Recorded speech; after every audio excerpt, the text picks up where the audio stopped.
സംഘടന all Kerala drinkers association ഞങ്ങൾ ഇന്നൊരു സംഘടന ഉണ്ടാക്കി നമ്മുടെ പഞ്ചായത്തിൽ. അപ്പൊ ഞങ്ങളൊരു പ്രമേയം പാസ്സാക്കി നമ്മുടെ പഞ്ചായത്തിൽ ലഹരി നോ സെയിൽ.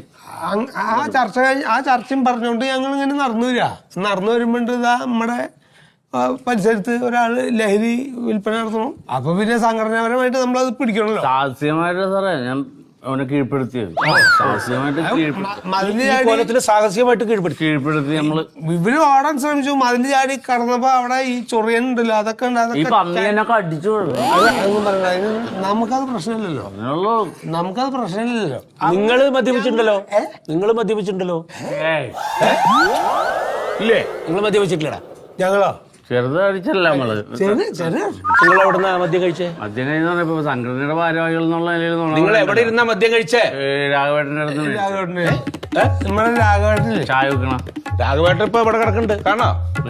കയ്യോടെ പൊക്കി ഞങ്ങള് പൊക്കി. അനധികൃതമായിട്ട് മദ്യം വിൽക്കുന്ന ഒരാളുടെ കയ്യിൽ നിന്ന് അധിക പൈസ കൊടുത്തിട്ട് നിങ്ങൾ മദ്യം മേടിച്ച് കഴിച്ചു? ഇല്ല, അയാളോട് മദ്യം വിൽക്കല്ലേ എന്ന് പറയാൻ ചെന്നാണ്. അപ്പൊ ഇത് കഴിച്ചു നോക്ക്, ഇത് മദ്യമാണോ അല്ലെന്ന് നിങ്ങൾക്ക് അറിയാലോ. അപ്പൊ ചെറിയ മൂടുമായി. സർക്കാർ വിൽക്കുന്ന മദ്യക്കുപ്പിന്റെ മേലെ എഴുതി വെച്ചിട്ടുണ്ട് മദ്യപാനം ആരോഗ്യത്തിന് ഹാനികരം. കേട്ടിട്ടുണ്ടോ? ഇപ്പൊ നമ്മള് തരക്കാരായോണ്ട് പറയാം, 31-ാം തീയതി ഉണ്ട് ഈ മാസം.